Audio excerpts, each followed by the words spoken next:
आप उस बच्चे को या आने वाली जनरेशन कितना कंफ्यूज कर दे रहे हैं कि ये माइथोलॉजी है लेकिन तुम इसको मानो। क्यों मानूं मैं जब माइथोलॉजी है? तो आप ए फॉर अयप्पा क्यों नहीं सिखा रहे?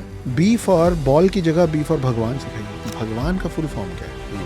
भ से भूमि, ग से गगन, व से वायु, व में आ की मात्रा अग्नि और न से नीर पानी। तो जो भी शक्ति इन पांचों तत्वों को अपने वश में कर ले वो भगवान। क्या सच में आपको लगता है कि सोलार सिस्टम वर्ड बनने के बाद सौरमंडल शब्द बना, या 9 ग्रहों की पूजा हम लोग नासा के बनने के बाद शुरू की है?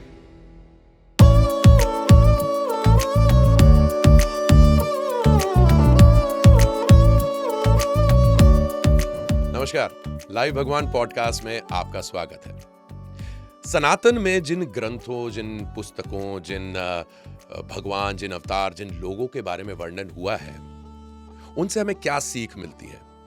इन किताबों में जो कहानियां हैं, क्या ये केवल कहानियां हैं या इनके पीछे कोई तथ्य भी है? अब किताबें हैं तो किताबों के बारे में एक लेखक से बेहतर कौन बता सकता है? और आप कोइंसिडेंसेस या कर्मा में विश्वास रखते हैं? मैं आज से रखना शुरू कर चुका हूं, क्योंकि मुझे नहीं पता था कि मैं जिस व्यक्ति को यहाँ पर आज लाइव भगवान के इस पॉडकास्ट पर बुला रहा हूं, उनके साथ मेरा इतना पुराना एक तरीके से संबंध निकल आएगा। इनके बारे में लोगों के बीच में जब मैं सुनता हूं तो मुझे बड़ी खुशी होती है कि एक ऐसा शख्स है, एक ऐसा इंसान है जिसने लोगों को बड़े सिंपल तरीके से आपकी और हमारी भाषा में उन चीज़ों के बारे में बताया है जो किताबों में बहुत कभी कभार कठिन लगती है। कभी कभी लगता है ऐसा कैसे हो सकता है। इनकी खुद की किताबें, इनकी खुद के काम को लोग आज बहुत सराह रहे हैं। खुद एक स्क्रीन राइटर हैं, साथ ही साथ इनकी पुस्तकें इतनी ज़्यादा प्रचलित हो चुकी है, इतनी पॉपुलर हो चुकी है कि उनसे हस्ताक्षर लेने के लिए 2-2 ढाई-ढाई किलोमीटर लंबी लाइन लगती है, जिसका वीडियो मैंने अभी अभी देखा है। पर मुझे कम ही पता था कि ये मेरे ही शहर से और मेरे ही स्कूल से पढ़े हुए हैं। और जब हमारी मुलाकात हुई तो जो प्रेम हम दोनों के बीच में मैंने महसूस किया, वो शायद अभी इस कैमरा पे पता नहीं रिफ्लेक्ट हो पाएगा नहीं हो पाएगा। बट अक्षत गुप्ता हमारे साथ यहाँ पर मौजूद हैं।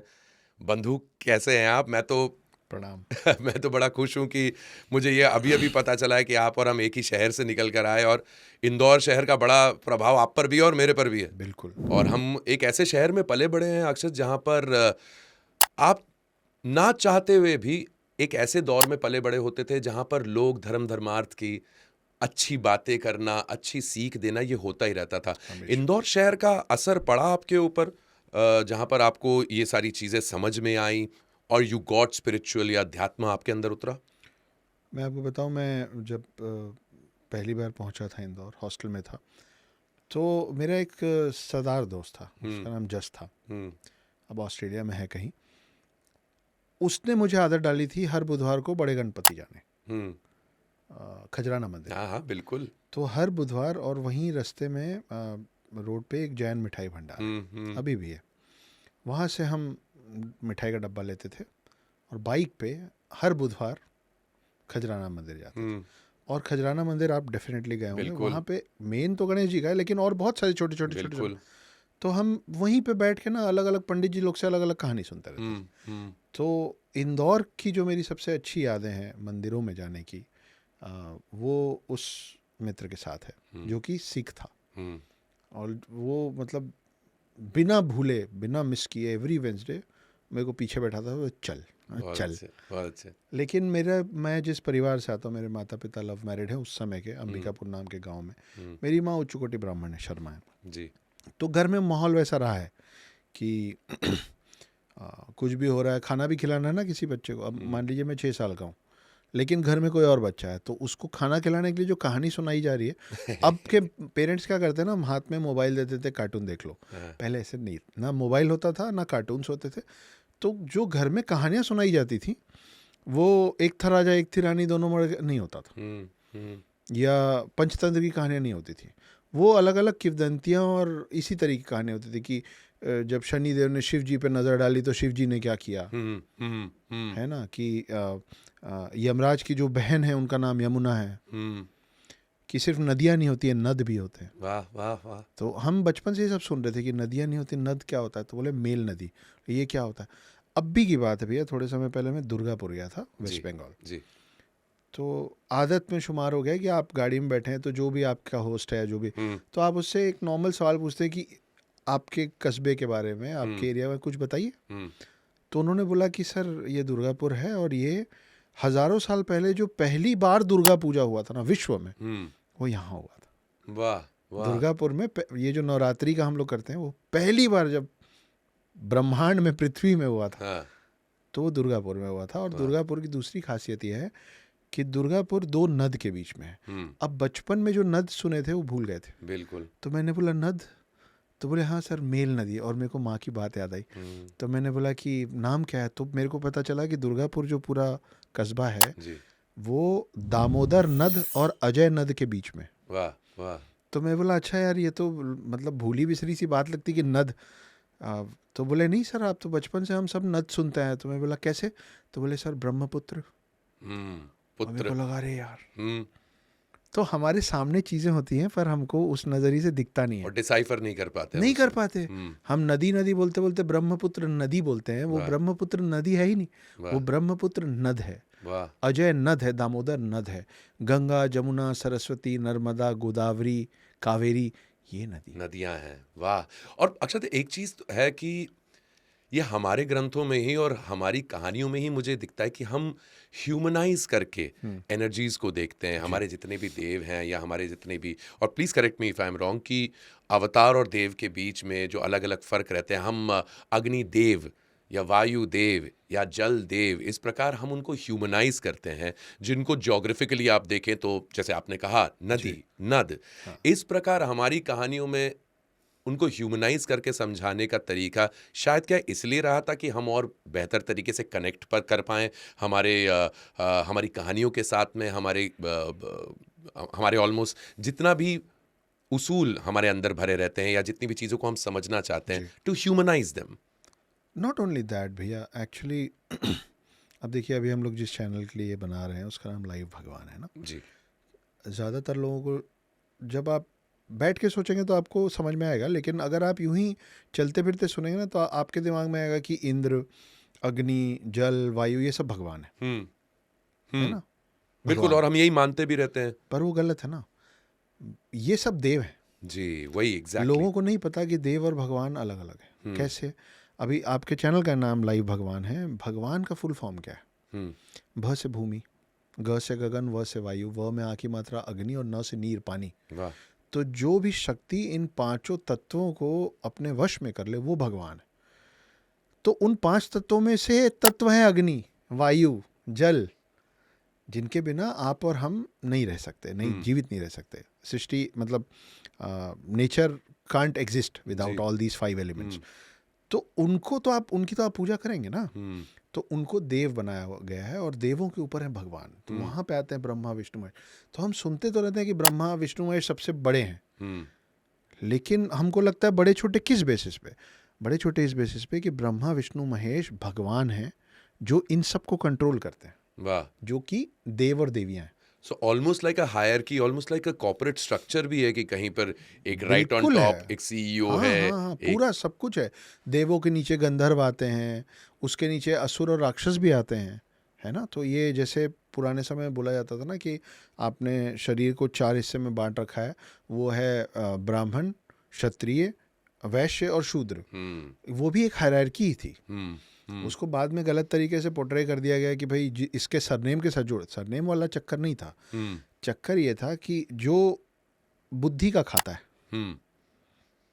वो ब्राह्मण, वाह।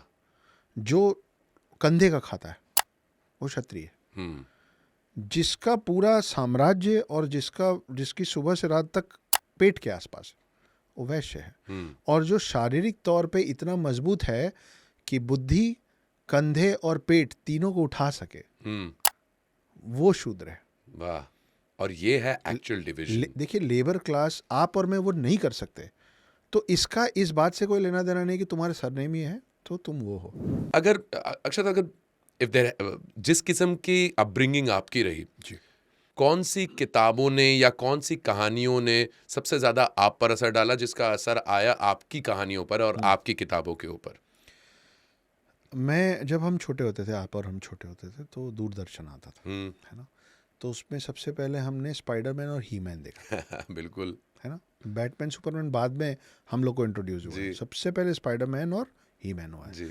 उसके आसपास पैरेलली जो चीज़ें और हम लोगों से इंट्रोड्यूस हो रही थी ना, वो थी अमर चित्रकथा, वो थी पंचतंत्र की कहानियाँ।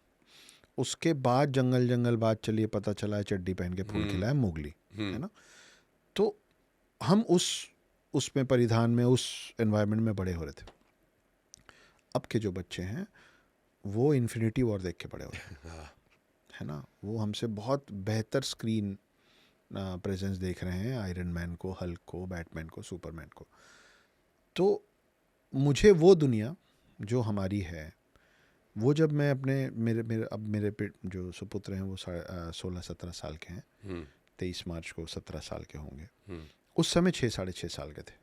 उनको आयरन मैन और हल्क और ये स्पाइडरमैन ये सब देखना बहुत पसंद था, फिल्म है, प्रॉपर फिल्म।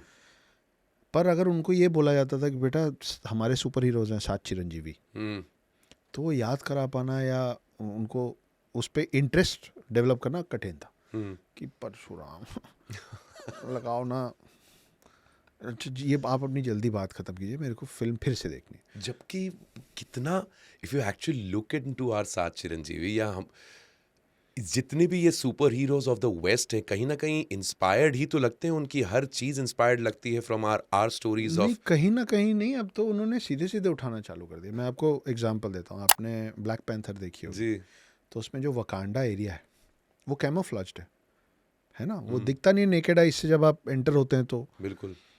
तो आप मेरी कहानी द हिडन हिंदू के सेकंड पार्ट को आप पढ़ेंगे तो उसमें कैलाश पर्वत में एक हिडन सिटी है जिसका नाम ज्ञानगंज है।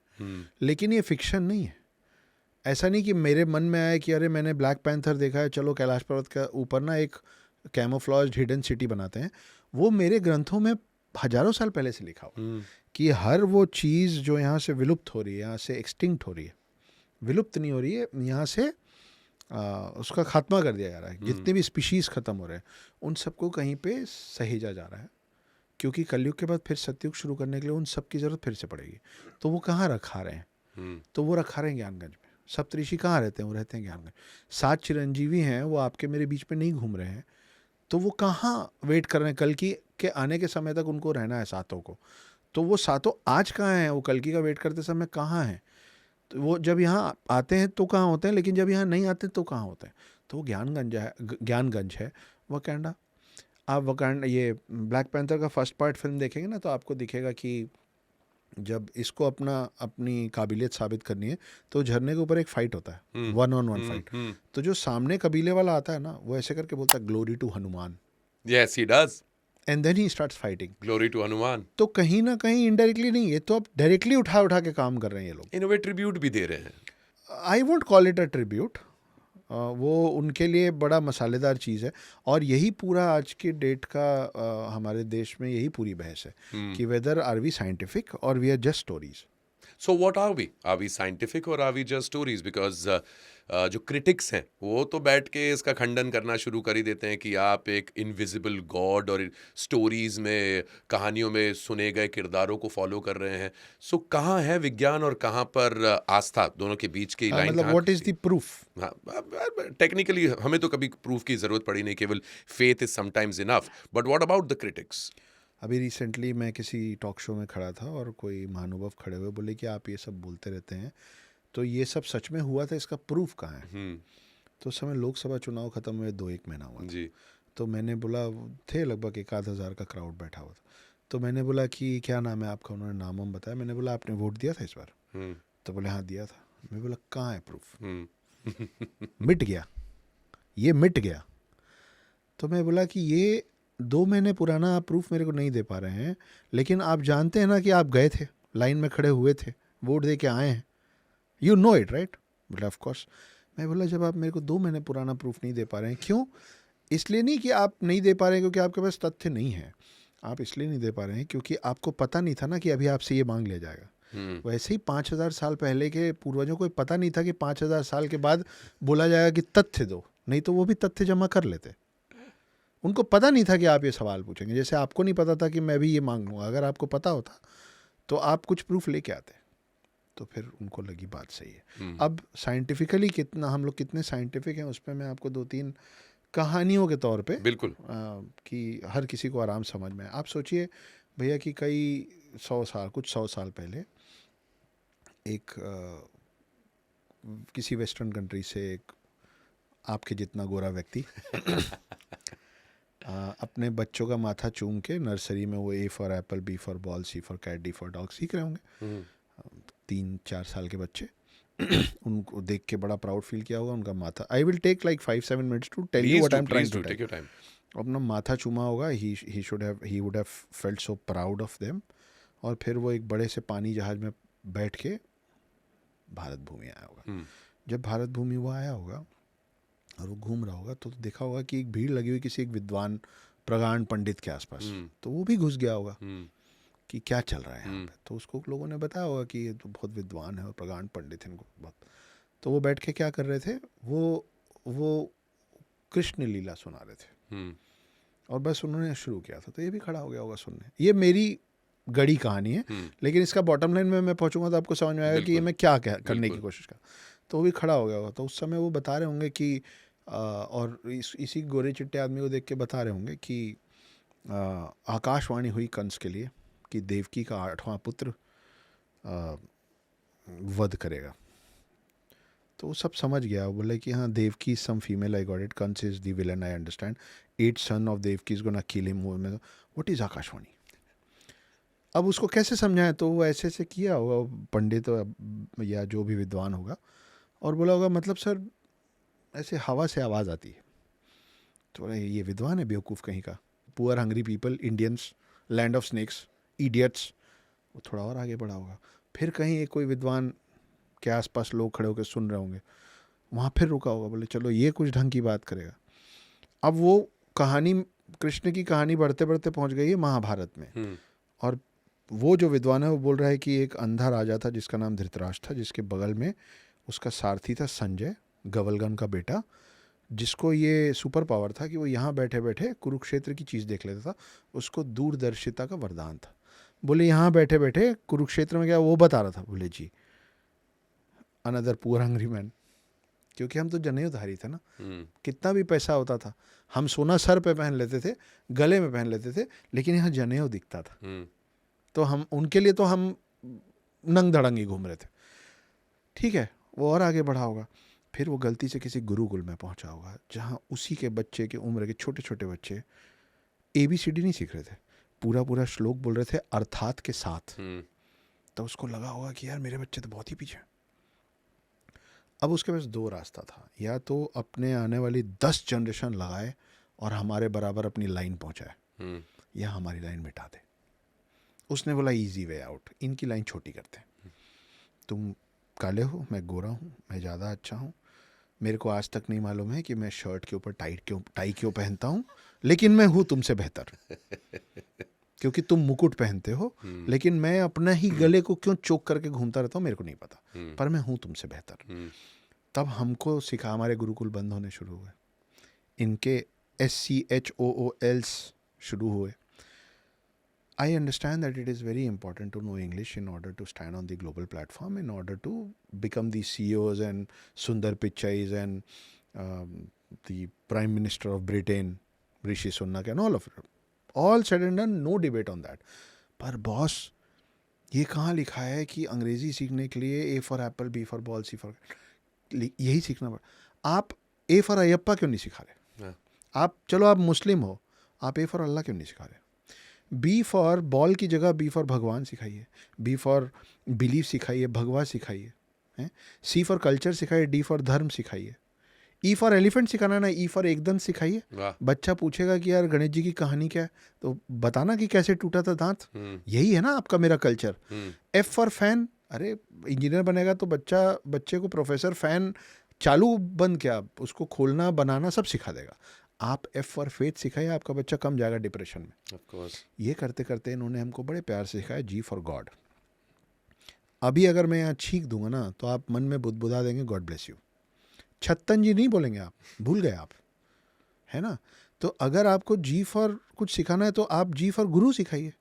आप सिख हैं तो G for Guru Nanak, gurdwara, G for Gita सिखाइए।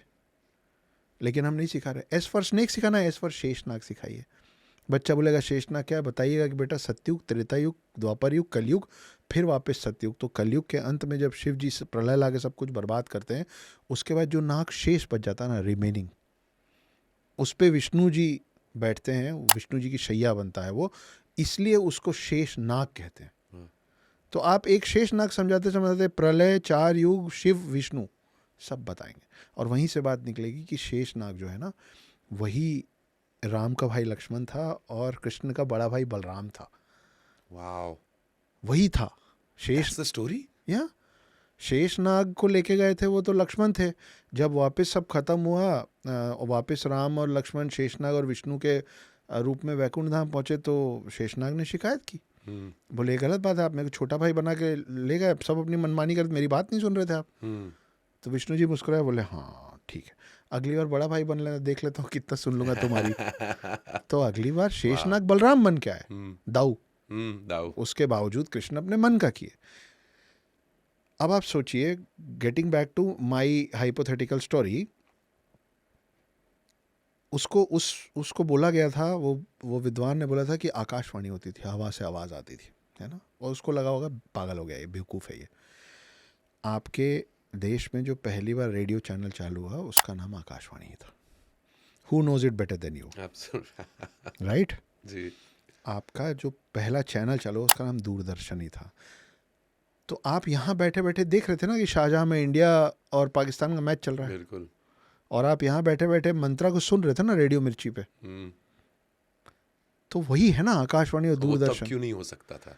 मैं तो बिल्कुल बार सही बार बात। बोलता हूँ that there very few things that we are inventing, most of the things we are rediscovering, reimagining the same thing. We are rediscovering things. Please tell me more about this Akshat, क्योंकि मैं हमेशा से इस चीज़ के बारे में आचार्य चतुर्सेन की वहम रक्षा में ही पढ़ रहा था, और जिस किस्म से डिस्क्रिप्शन साइंटिफिकली कहा जाता है रावण के पुष्पक विमान के बारे में, जब जब बातें होती है, इट इज सो इंटरेस्टिंग। चलिए पुष्पक विमान पे आया है ना? विमान पुराण लिखा हुआ है, जी।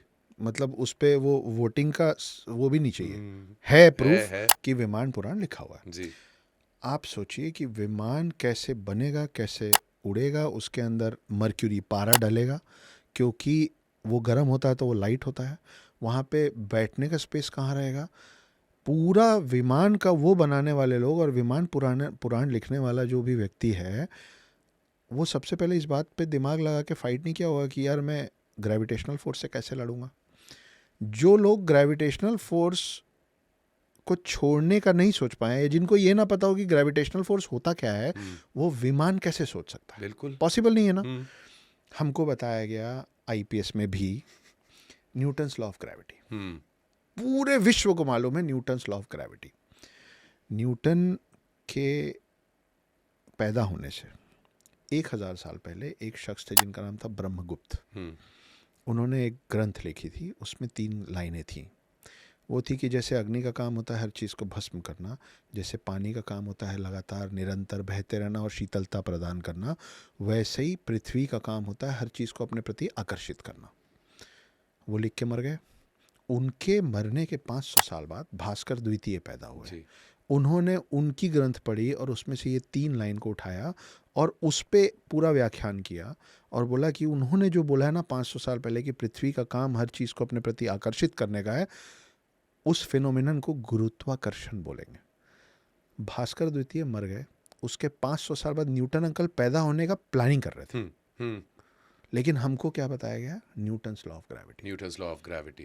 कई मोस्ट ऑफ द टाइम्स मैं कहीं पर ये सुन भी रहा था कि कई साइंटिस्ट्स का मानना है कि Newton's gift to the world was not कि उन्होंने ग्रेविटी डिस्कवर की, वाज हिज फॉर्मूला, शायद कि जिसके बलबूते पर आज सारे के सारे इक्विपमेंट्स बन रहे हैं। लेकिन यू आर सेइंग दैट विमान पुराण उससे पहले से उसी एग्जिस्ट करती है और सेम साइंस उसमें भी जिसके बारे में व्याख्या की गई है। आपको और मुझे या आने वाली जनरेशन्स को या हर वो शख्स जो आपसे और मुझसे इस बात पे बहस करने को राजी हो, उनसे ये पूछा जाए और सुनने वालों में भी जो हो वो खुद को जवाब दें।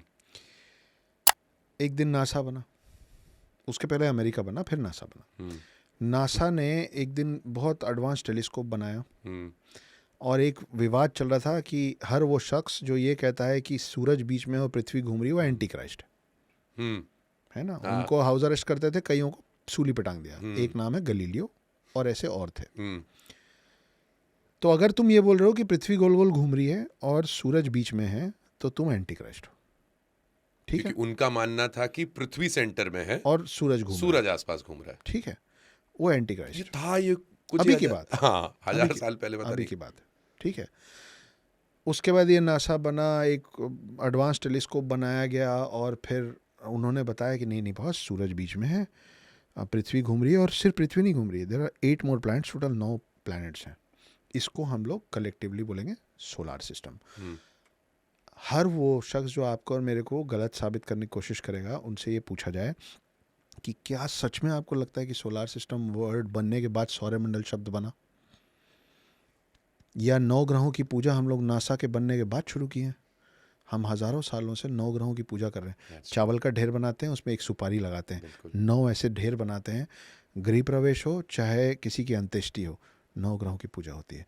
आपके ग्रंथों में लिखा हुआ है कि रावण ने 9 ग्रहों को अपने कंट्रोल में कर लिया था, जिसकी वजह से लक्ष्मी AKA सीता हम्म, ने डिसाइड किया कि किसी योनि से पैदा नहीं होंगी, नहीं तो मेरी कुंडली बनेगी, कुंडली बनेगी तो रावण जब चाहेगा बदल देगा, इसलिए मैं धरती से पैदा होंगी, कि कुंडली नहीं बना पाएगा। तो कुंडली का जो पूरा फॉर्मूला है, कुंडली का जो कॉन्सेप्ट है, जो कि इज डिपेंडेंट ऑन 9 प्लैनेट्स, हम्म, वो 9 ग्रहों की समझ आपके मेरे पूर्वज को हजारों साल पहले से थी। जब अभी 500 साल पहले ये नालायक लोग लड़ रहे थे कि अगर तुम ये बोल रहे हो कि ऐसा ऐसा घूम रहा है, नहीं नहीं वैसा वैसा घूम रहा है।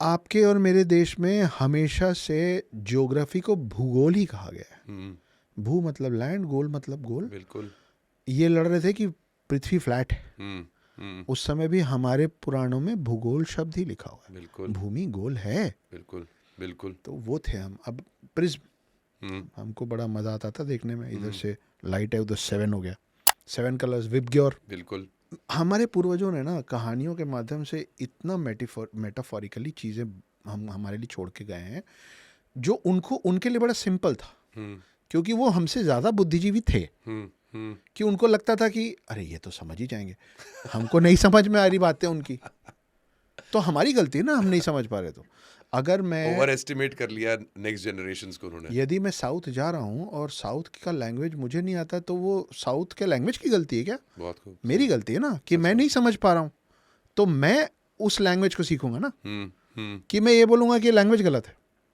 सच बात, बिल्कुल सच। आप सोचिए कि जैसे ही आप और मैं मन में सोचते हैं एक चैरियट, हम्म, एक रथ, हम्म, तो रथ में आपको नेचुरली जो जो नंबर ऑफ हॉर्सेस दिखेंगे ना, वो इवन नंबर में दिखेंगे, हम्म, 2 4 6 जी, 7 दिखेगा क्या? हम्म, सूर्य का जो रथ है ना, उसमें 7 घोड़े। 7 घोड़े, क्यों? क्योंकि सूरज को पृथ्वी तक लाने वाले वो 7 किरणों का मेटाफॉरिक है, वाह, वो 7 घोड़े। वाह। नहीं Is तो वो that 6 the- क्यों नहीं रखे? इसलिए जो 7 घोड़ों की तस्वीर लोग लगाते हैं घरों में, this considered to be very pious. My mom somehow loves that. आप सूर्य देव कहते हैं, पूरी पृथ्वी सूरज के बिना नहीं चल सकती है, उनको कहाँ दर्जा दिया हो, चंद्र से ऊपर दिया हुआ है।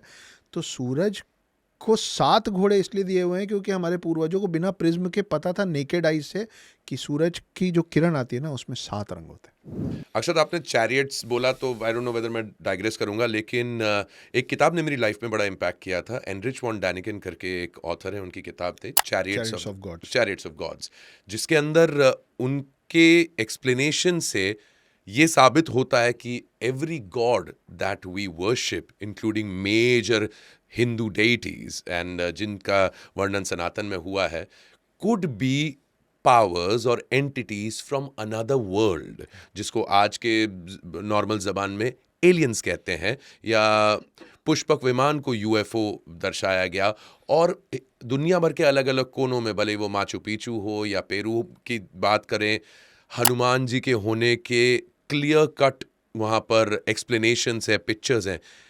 ये जो विचार है about our gods actually being some creatures from another world, does that hold true? एक और हाइपोथेटिकल स्टोरी सुना, जी जी बिल्कुल, है ना, आपको क्लियर हो जाएगा। मजा आएगा। हम लोग चांद पे पहुंच गए, जी, मार्स पे भी पहुंच गए, कुछ 100 सालों में हम लोग दूसरे प्लैनेट्स पे पहुंच जाएंगे। हम्म, मैं बोल रहा हूँ कुछ 100 सालों में। हम्म, आप एक बार सोचिए भैया, आप और हम तो नहीं रहेंगे, हम्म, पृथ्वी से 3 अलग अलग एरियाज से 3 अलग अलग स्पेसशिप्स उड़ेंगे किसी एक स्पेसिफिक प्लैनेट के लिए, हाँ यही है वो, ये सुना, हाँ, ठीक है। वो तीनों अब वो प्लैनेट भी बड़ा है, तो ये तीनों स्पेसशिप्स अलग अलग एरियाज में कई 100,000 किलोमीटर के डिस्टेंस में लैंड कर जाएंगे। एक में से निकलेगा आपके जितना गोरा आदमी है ना। बिल्कुल। क्या है, हंसी मजाक होता रहता है हाँ। ना, तो लोग जुड़े भी रहते। बिल्कुल बिल्कुल। तो एक इतना गोरा आदमी, हाँ वो यूएस यूके कहीं का हाँ। होगा या उनका जॉइंट कुछ होगा, है ना? हाँ और वहाँ पे जब वो उतरा या उतरेगा तो उसको समझ में आएगा कि यहाँ पे भी एक लाइफ फॉर्म है जिसमें समझने की क्षमता है। बिल्कुल। तो वो जिस भी तरीके से समझाएगा, पहले तो दोस्ती करेगा, तो दोस्ती करने के लिए पहले पार्ले जी देगा। वो जरूरी है, हाँ, पार्ले जी सब जगह है। हाँ, ऑफरिंग देनी पड़ती है। हाँ, पार्ले जी इज एवरीवेयर, पार्ले जी है एवरीवेयर। ना। फिर अगर वहाँ पानी हो तो मैगी भी लेके कि खा के देखो, दोस्ती करते हैं। हाँ हो गई दोस्ती। हाँ। अब वो जैसे भी उसको समझाएगा उन लोगों को कि मैं मैन हूँ, मैं अर्थ से आया हूँ, ठीक है, थोड़े दिन उनको जो भी सिखाएगा ABCD टाइप का, उसके बाद वो वापस निकल उड़ जाएगा। तो स्पेस शिप्स जो हैं वो रॉकेट के ही शेप में हो सकते हैं, क्योंकि उसको ऐसे लैंड करना और ऐसे उड़ना है। दूसरा जो है वो इंडिया कहीं से गया होगा, वो उतरेगा, वो उन लोगों को बोलेगा कि मैं मानव हूँ, है ना, मैं पृथ्वी से आया हूँ। हम वापस आ गए। जब 200, 500, 1000 साल बाद इनके भी पूर्वज जाएंगे ना, तो वहाँ पे एक युद्ध चल रहा होगा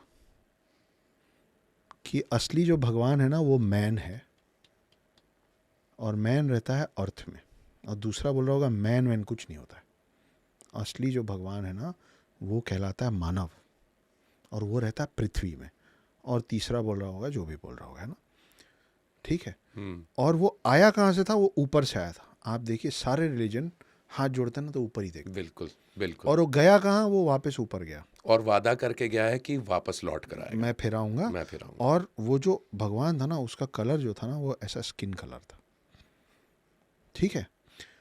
तो भगवान रहता कहाँ है उनके हिसाब से? वो जो स्ट्रक्चर बनेगा ना वो ऐसा बनेगा। आप सारे रिलीजन के स्ट्रक्चर्स देख लीजिए, सब ऊपर से पॉइंटेड है। बिल्कुल। तो ये बोल देना या खारिज कर देना सीधे सीधे कि ऐसा नहीं होगा, ये भी सही नहीं है। पर इसी चीज़ में ये भी छुपा है कि अगर ये सच भी है कि वो एलियंस थे, तो हमसे तो बेहतर थे, बिल्कुल, हमसे तो एडवांस थे। तो आप अपने से जो आगे होता है उसका मान सम्मान देते हैं, उससे सीखते हैं, बिल्कुल, तो प्रॉब्लम क्या? बिल्कुल सही बात। एंड कितना सुंदर विचार आपने बताया कि ऑलमोस्ट हम सबके, ऑलमोस्ट हर रिलीजियस टेक्स्ट के अंदर आपको कहीं ना कहीं सिमिलर स्टोरीज सुनने को मिलती हैं, एंड यू खारिज नहीं किया जा सकता है इसको किसी भी तरीके से। After all how much do we no.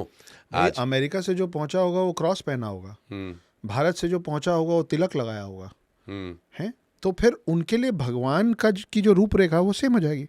So do you believe Akshat कि if we had been contacted by superior beings from another space, जिनको आज हम गॉड्स के तौर पे मानते हैं या अपने हायर रियल्म्स में देखते हैं, is that what the next yuga is all about? या फिर जिस युगा में हम आ चुके हैं, जिसके बारे में कहते हैं द कल की अवतार, विच इज जो कि ऑन द वे है या ऑलरेडी आ चुका है या आ चुकी है, इसके बारे में जो कहा जाता है, इज दिस अ प्रोफेसी जो जिसके बारे में ऑलमोस्ट हर जगह बात की गई है, दैट द नेक्स्ट अवतार विल बी हियर सून? सो ये जो 4 युग हैं, मैं पिछली बार भी अभी जब बोला था तो मेरी उंगली चल रही थी, है ना। तो उंगली आप देखिएगा कि सतयुग, त्रेता युग, द्वापर युग, कलयुग और फिर सतयुग जी। तो ये शेप क्या बना? डमरू का जी। है ना। अब ये डुक डुक डुक डुक कर रहे हैं शिव जी, है ना, कभी इधर झुकता है कभी उधर झुकता है। ये 4 युग जब खत्म होता है कलयुग पे, तो वापस सतयुग शुरू होता है।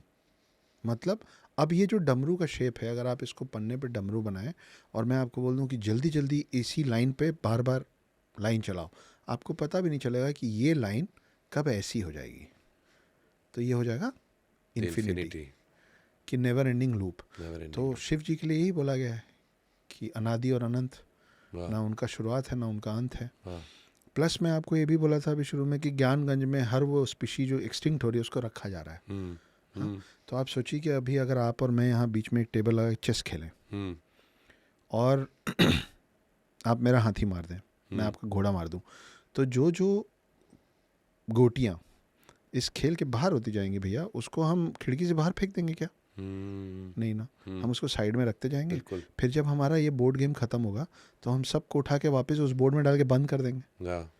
लूडो हो, सांप सीढ़ी हो, कुछ भी हो, हम्म, और फिर शतरंज वापस से खोलेंगे और फिर हाथी को हाथी की जगह, घोड़े को घोड़े की जगह रखेंगे। वाह, क्यों? क्योंकि बिसात फिर शुरू होनी है। सुंदर विचार। तो कलयुग के अंत के बाद जब फिर से सतयुग शुरू होगा तो ये सब चीज़ें फिर से होंगी, ये 7 चिरंजीवी फिर से होंगे, ये दशावतार फिर से होंगे। तो अगर ये फिर से होंगे तो ये पहले भी हो चुके होंगे, उसी के बेसिस पे प्रोफेसी लिखी हुई है। वाह वाह। क्योंकि कलयुग के अंत में सिर्फ शेषनाग नहीं बचता है, और भी चीज़ें बच जाती हैं जो अगले युग के सर्कल को शुरू करता है। वाह वाह। तो उसमें से हमको पता चलता है कि भाई ये 10 बार अलग अलग तरीके से विष्णु आते हैं, और आखिरी में जब आते हैं कल्कि का अवतार बन के, तब 7 चिरंजीवी साथ देते हैं, और उसके बाद कलयुग खत्म होता है, एक ब्रेक लगता है, और फिर से सतयुग शुरू। अक्षत, आप 7 चिरंजीवी के बारे में हमेशा बात करते हैं, and it's a subject that you are very very passionate about. 7 chiranjeevi का डिस्क्रिप्शन कैसे है? कौन है ये 7 चिरंजीवी? क्या वो हमारे बीच अभी भी हैं? जी बिल्कुल हैं। मैं मतलब देखिए, एक शब्द बड़ा प्रचलित है, माइथोलॉजी। अब मैं I am giving you and every viewer of this lot of food for thought. आपने कभी Islamic mythology, Sikh mythology, Christian mythology, Jain Buddha mythology सुना है? नहीं। आपने सिर्फ हिंदू ये माइथोलॉजी शब्द को ना हिंदू शब्द के साथ चस्पा कर दिया गया। माइथोलॉजी शब्द आता है मिथ्या से। मिथ्या मतलब कल्पना, फिक्शन है। बिल्कुल। अब अगर मैं और आप अपने आने वाली जनरेशन को बोलेंगे बेटा हिंदू माइथोलॉजी, तो कैसे बोलेंगे कि बेटा अयोध्या जाके प्राण प्रतिष्ठान हुआ है, उसमें राम जी सच में उतर के आए, जाओ प्रणाम करो। आप ही बोल रहे हैं मिथ्या है, आप ही बोल रहे हैं फिक्शन है। मिथ्या और फिक्शन का मतलब होता है झूठ। तो आप उस बच्चे को या आने वाली जनरेशन कितना कंफ्यूज कर दे रहे हैं कि ये माइथोलॉजी है लेकिन तुम इसको मानो। क्यों मानूं मैं जब माइथोलॉजी है? तो वो यही डिबेट है ना, बिल्कुल ये सही जो बात। चल रहा है। बिल्कुल सही। क्या कहना चाहिए फिर एक इस कल्चर के स्टडी को? अगर आप मिथ्या मानते हैं तो माइथोलॉजी बोलिए, अगर आप सत्या मानते हैं तो सत्यालॉजी बोलिए। आहा, सत्यालॉजी। आप हिंदू सत्यालॉजी बोलिए। आपको ये समझाना और जस्टिफाई नहीं करना पड़ेगा कि भैया जो हमारा लिखा हुआ है, जो हम बोल रहे हैं वो सत्य है, वो है ही सत्य। और कितने उदाहरण दें, वो सूर्य के 7 घोड़े से लेके और आकाशवाणी और दूरदर्शन तक और दे सकता हूँ। नहीं, सही बात। नहीं, एब्सोल्युटली। 7 चिरंजीवी कौन है? ये 7 चिरंजीवी और चिरंजीवी का अर्थ है जो इमॉर्टल है, अमर है, जो आज भी जी रहे हैं। कब से? जब से आए हैं, तब से। जब से आए हैं। किन की बात हो रही है? इस युग के 4 युगों के चक्र के अंदर जो जब आया तब से है। ठीक है। कौन? इमॉर्टल शब्द अच्छा है, चिरंजीवी। मेरे को अमर शब्द थोड़ा कम पसंद है। ठीक है, वो मैं आपको आफ्टर दिस बताऊंगा क्यों। ठीक है। खैर, तो हनुमान है, परशुराम है, वेद व्यास जिन्होंने महाभारत लिखी।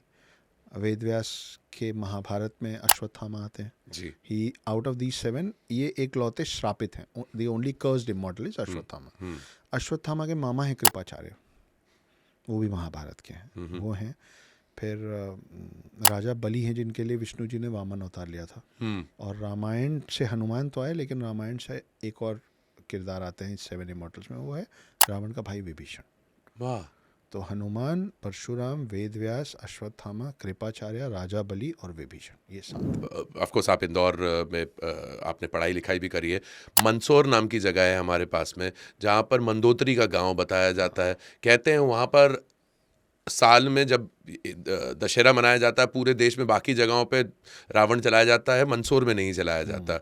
या जब दुर्गा पूजा होती है तो जहाँ पर जिस महिषासुर को मारा गया था, माँ दुर्गा ने जिस महिषासुर को मारा था, उस महिषासुर का जो वंशज है वो आज भी वेस्ट बंगाल के ही और नॉर्थ ईस्ट ऑफ इंडिया के कई सारे हिस्सों में है जो दुर्गा पूजा नहीं मनाता, बट वो साथ में मिलकर रहते हैं इस चीज़ का। सो देव, दानव, दैत्य, नर, नाग, ये सभी सेपरेट क्लैन्स जिनको हम किताबों में पढ़ते हैं, वही आज मेरे ख्याल से कहीं पर ऐसा लगता है कि हम सब अलग अलग हिस्सों में बट गए हैं। आप देखिए ना, सारे राक्षस बुरे नहीं रहे हैं। ये जो अभी दशावतार की हम बात कर रहे थे, इस दशावतार में असुरों के एक ही क्लैन के चक्कर में विष्णु जी 3 बार अवतार लेना पड़ा है। वो एक ही असुरों का क्लैन इतना तंग करके रखा था।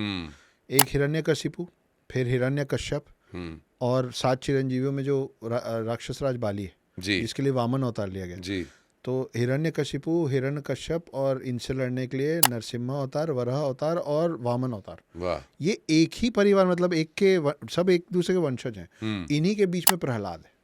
वाह जब नरसिम्हा अवतार हुए थे तो जी। हिरण्यकश्यप के बेटे थे प्रहलाद, बिल्कुल। और प्रहलाद के वंशज हैं राजा बाली। प्रहलाद के वंशज हैं जी। राजा बाली, वाह। तो प्रहलाद अच्छा असुर था, और भी रहे हैं जो अच्छे असुर रहे हैं, वैसे ही खराब देवगण भी रहे हैं, उनसे भी गलतियां हुई हैं, उनको भी श्राप मिला है, उनको भी सजा मिली है।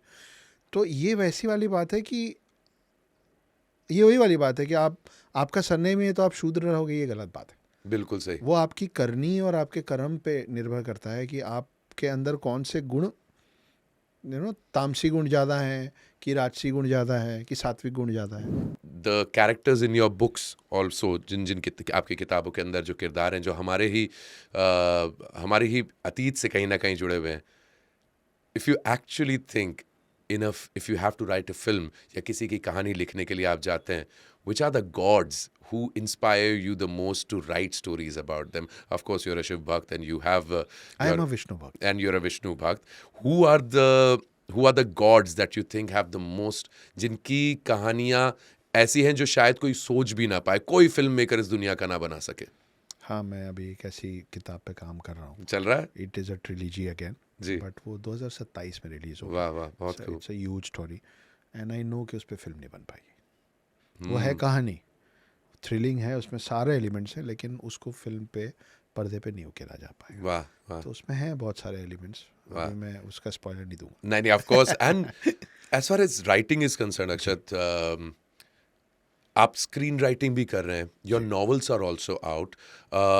As a writer, what kind of books have inspired you? अगर मैं किसी से पूछूं, या is it all self done? Because मैं और आप अभी बाहर बात कर ही रहे थे कि शायद everything that has come from within. Do you think you're blessed, or do you think you're inspired? How does it happen for you as an artist? I think sports में सबसे ऊपर वही पहुंचता है जिसको स्पोर्ट्स की तरफ उसका रुझान हो, रुझान हो। है ना। Your interest needs to be incline towards that thing, तभी वो काम जैसा नहीं लगता। True. मुझे रहा है इन चीज़ों का इंटरेस्ट, शौक, कुछ भी कॉन्स्पिरेसी थ्योरीज हो या ऐसी कोई चीज़ जिसको आप ऐसे सीना ठोक के नहीं बोल सकते कि हाँ ऐसा ही था। तो मेरे को उसमें घुसना पसंद रहा है बचपन से। फिर घर का माहौल थोड़ा सा वैसा रहा है, तो मैं सुना बहुत हूँ। हमारे जो 5 सेंसेस होते हैं, हाँ बिल्कुल। मेरे परिवार के लोग बोलते हैं कि मेरा कान सबसे तेज है। और सबसे सुंदर तरीका है वो किसी भी चीज को अपने अंदर अवतरित करने का। और वो हमारा सबसे पुराना तरीका भी। पहले स्मृति स्तुति, श्रुति और स्मृति ही होती थी, कि वो एक बोलता था दूसरा सुनता था। इसीलिए पुराने लोगों को इतने श्लोक याद रखते थे। तो लिखने का तो 5000 साल पहले है। सही बात। लिखित वाला जो कार्यक्रम है वो 5000 साल पुराना। उसके पहले कैसे सिखाया ही जाता था, बोल के, वाचन के थ्रू। सब कुछ मौखिक तौर पे था। बिल्कुल। तो कान तेज है। मैं अभी भी चीज़ें पढ़ूंगा तो शायद भूल जाऊंगा, देखूंगा तो मिक्स कर दूंगा, सुन लूंगा तो याद हो जाएगा। वो याद रह जाती है बात। बहुत खूब। और आपको सुन रहे हैं लोग, मेरे ख्याल से इससे बढ़िया बात नहीं हो सकती कि आपकी कहानियाँ लोगों तक पहुँच रही हैं, आपकी किताबों के जरिए पहुँच रही हैं, अब आपकी फिल्में भी आ रही हैं आने वाले। In fact was that always in your mind? Would you make a film yourself also someday, directed? I am very happy of what I am doing right now. I have no aspirations of becoming an actor और a producer और a director. मुझे ये काम करने में बहुत सुकून मिल रहा है। बहुत अच्छे। और बस इतना सा ख्वाब है वाला जो गाना है ना, मैं ज़्यादा नहीं चाहता। वो वैसा वाला सीन मेरे साथ है नहीं, कि all I want is everything वाला सीन नहीं है। मेरा ये मानना है कि अगर आप बिलो पॉवर्टी लाइन नहीं है, और अगर आप उन 5-6 चुनिंदा सरनेम के लोग नहीं हैं, टाटा, बिरला, अंबानी, अडानी, नो ऑफेंस, बिल्कुल मेहनत से पहुँचे हैं जहाँ भी पहुँचे, तो अगर आप उस क्रीम क्लास ऑफ 5-10 फैमिलीज में नहीं है, और अगर आप बिलो पॉवर्टी लाइन नहीं है, तो उस बीच में आप कौन है? Nobody cares. सच बात। Only you care. आज मेरे पास ये कार है, अगली मैं ये लूँगा, आपके अलावा किसी को नहीं मतलब। सच बात है ना। तो मैं I feel blessed that I am out of that race forever this life. और वो बहुत, आप सोचिए ना, गाड़ी चला रहे हैं लोग, हम लोग सबने किया है। यंग टाइम में क्या होता है ना, हम किसी गाड़ी को देखते हैं, हम उससे रेस, वो बेचारे सामने लोग मालूम भी नहीं कि हम उससे रेस कर रहे हैं, पर दिमाग में है कि इसके आगे निकलूंगा, फिर इसके आगे निकलूंगा। Roads are never ending. आप कितनी भी तेज गाड़ी चलाएंगे, कोई ना कोई गाड़ी हमेशा आपके आगे रहेगी। सच बात, the carat will always be dangling, वो हमेशा एक आगे रहना ही है। तो कितना तेज चला लेंगे, क्या होगा। तो मैं अपनी स्पीड से चल रहा हूँ। एक समय था 2014-15 में जब मैं 3.5 करोड़ रुपए के कर्ज में था, और मैं अपने शरीर के कपड़े उतार के भी भैया दे देता ना डेटर्स को, तो उसके बाद 3.5 करोड़ खड़े थे तो ज़्यादा, सब बिक जाने के बाद 3.5 करोड़ मेरे सर पे था।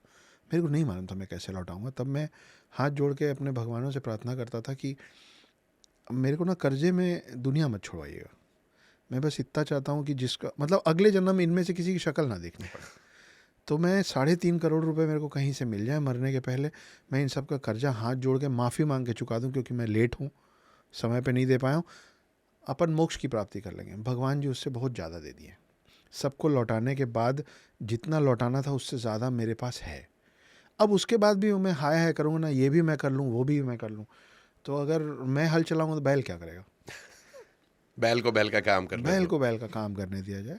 मैं बहुत खुश हूँ। मेरे पास अभी 7 किताबें साइंड हैं अलग अलग पब्लिकेशन हाउसेस के साथ। 9 मैं फिल्में लिख चुका हूँ और दे चुका हूँ अपने प्रोड्यूसर्स को, वो मुझसे खुश हैं, पब्लिकेशन हाउस मुझसे खुश है। मैं पेड टॉक शोज़ पूरे देश भर में कर रहा हूँ, schools, universities, colleges, banks, hospitals, everywhere. मैं पॉडकास्ट कर रहा हूँ। लोग जो 2-4 चीज़ें चाहिए होती है ना हर शख्स को, कि मेरे चेहरा कुछ लोग पहचान जाए, मेरा पाँव जितना लंबा है उतनी मेरी चादर हो जाए, बिल्कुल। मेरे दरवाजे से कोई भूखा ना लौटे, और बस मोटा मोटा तो, और मैं स्वस्थ रहूं। और स्वस्थ रहें, बिल्कुल सही। तो भगवान की दया से मैं अभी स्वस्थ हूँ, मेरे पास ठीक ठाक पैसे हैं, मेरा चेहरा लोग पहचानने लग गए हैं। इससे ज़्यादा मांगूंगा ना तो भगवान जी भी लात मार भगा देंगे। जितना दिया उससे उसमें बहुत दिया, एंड आपको जो मिलता जा रहा है ये खुशी है। मैं तो लाइव भगवान का शुक्रगुजार हूँ कि इसी के चलते एक पुराने मित्र से मुलाकात हो गई, अनुज से। हाँ, अनुज है, और ये प्यारे हैं हमारे, जिन्होंने जितने प्यार से आप मिले हैं अक्षत, थैंक यू वेरी मच कि आपने वो प्यार दिया अपने एक पुराने ऐसे साथी को, अपने स्कूल में पढ़ने वाले को, जिनसे शायद आप मिले ना हो, पर आपने जिस प्रकार का प्यार दिया ये आपका बड़ापन दर्शाता है। Thank you very much Akshat for being on the live भगवान पॉडकास्ट। ऐसे ही रोचक और आध्यात्मिक बातें सुनने के लिए लाइक, शेयर और सब्सक्राइब करें लाइव भगवान पॉडकास्ट।